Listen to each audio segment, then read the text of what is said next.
Function அப்போ 1:30 மணிக்கு ஆரம்பிக்கிறோம் சார் அப்படிங்கிட்ட சொன்னேன். நான் வந்து இந்த ஈவெண்ட் டீமுக்கு எல்லாம் சொல்லி எங்க டீம்கிட்ட சொன்னேன், கரெக்டா 1:30 மணிக்கு ஸ்டேஜ் இதெல்லாம் ரெடியா இருந்ததுன்னா 12:45 கால் பண்றாரு, சார் 1 மணிக்கெல்லாம் ரெடி பண்ணுங்க அப்படின்ட்டு.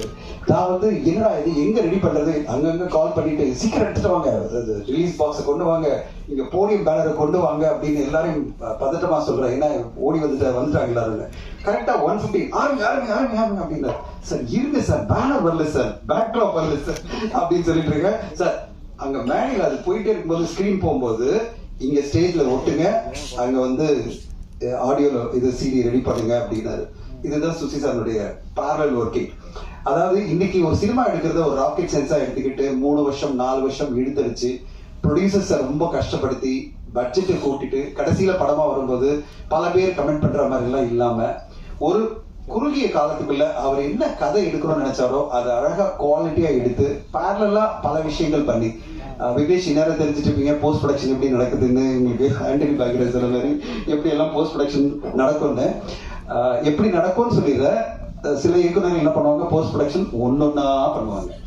ஒன்னொன்னா ஃபர்ஸ்ட் எடிட் பண்ணுவாங்க, ஃபுல்லா எடிட் பண்ண பிறகுதான் உட்காந்துட்டு அதுல என்ன அடுத்த கட்டம் அப்படின்வாங்க, டப்பிங்வாங்க. சார் வந்து அங்க எடிட் போயிட்டே இருக்கும், ஒரு ரீல் டப் போயிட்டே இருக்கும், ஒரு ரீல்ல வந்து டிஐ கொடுத்துட்டு ஒரு ரீல்ல பேக்ரவுண்ட் மியூசிக் கொடுத்துட்டு படத்தை வந்து உடனே ஒரே மாசத்துல கூட கொண்டு வர முடியும்.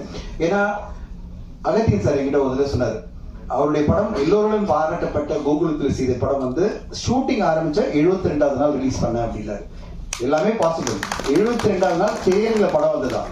சோ சுசி சார் அது மாதிரி பண்ண முடியும். அவருக்கு தேவை வந்து ஒரு ஸ்ட்ராங்கான ப்ரொடியூசர், கம்ப்ளீட் டீம் வந்து 72 நாள்ல 65 நாள்ல படத்தை கொண்டு வந்து ரிலீஸே பண்ணிடுவாரு. அந்த அளவு பிரமாதமா இந்த படத்துக்கான ஒரு டெடிகேட்டடான உழைப்பு.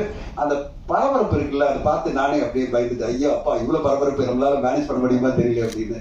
ஆனா இந்த ப்ரொமோஷன்ஸ்ல 2 நாளா வந்து அவர் எல்லா இன்டர்வியூல உட்கார்ந்து படத்தை பத்தி பேசி அதுக்கான படத்துக்கு என்னென்ன சப்போர்ட் பண்ணமோ எவ்வளவு பெரிய பெரிய ஹிட் படம் எல்லாம் கொடுத்திருக்காரு, பெரிய நடிகர்கள் எல்லாம் படம் பண்ணியிருக்காரு. ஆனா ஒரு புதுமுகளை வச்சு அந்த படத்துக்கு இவ்வளவு டெடிகேட்டடா உட்காந்து ப்ரொமோட் பண்ணிட்டு இருக்காரு. 2 நாளா எல்லா இன்டர்வியூவும் கொடுத்துட்டு, அதை விட முக்கியமா நெக்ஸ்ட் 3 டேஸ் வந்து காலேஜ் ஈவெண்ட்ஸ் எல்லாம் பிளான் பண்ணிட்டாரு. எனக்கு கால் வந்துட்டே இருக்கும், வாய்ஸ் மெசேஜ் வந்துட்டே இருக்கும், சார் அந்த காலேஜ் ஈவெண்ட் பண்றேன், அந்த காலேஜ் ஈவெண்ட் பண்றோம், நீங்க இதை ரெடி பண்ணுங்க, அதை ரெடி பண்ணுங்க, எனக்கு இது பண்ணி கொடுங்க, அது பண்ணி கொடுங்க. நான் ஒண்ணுமே சொல்ல மாட்டேன். ஏன்னா ஒரு இயக்குனர் இவ்வளவு இன்வால்வ்டா பேஷனேட்டா ஒரு படத்துக்கு பண்ணும்போது ஒரு டிஸ்ட்ரிபியூட்டரா அதை மார்க்கெட் பண்ற ஒரு கம்பெனியா 1% கூட நோ சொல்லக்கூடாதுன்னு நான் நினைப்பேன். அதனால அவர் என்ன சொன்னாலும் done sir done sir done sir. அவர் வந்து இப்போ அடுத்த 3 நாட்கள் 5 நாட்களும் ப்ரொமோஷன்ல ஃபுல்லா கான்சென்ட்ரேட் பண்ணி கோயம்புத்தூர் மதுரை எல்லா காலேஜுக்கெல்லாம் போய் காலேஜ் ஸ்டூடெண்ட்ஸோட எல்லாம் பழகி அவங்களோட இந்த படத்தை பிரசென்ட் பண்ணி அது வேற ஒன்று சொன்னாரு, சார் இந்த படத்தை நான் போட்டு காமிச்சிட்டு நான் பேச போறேன் ஸ்டூடெண்ட்ஸ் கூட. அதாவது ஜெனரலா என்ன பண்ணுவாங்க, ட்ரெய்லர் டீசரை போட்டு காமிச்சிட்டு எங்க படம்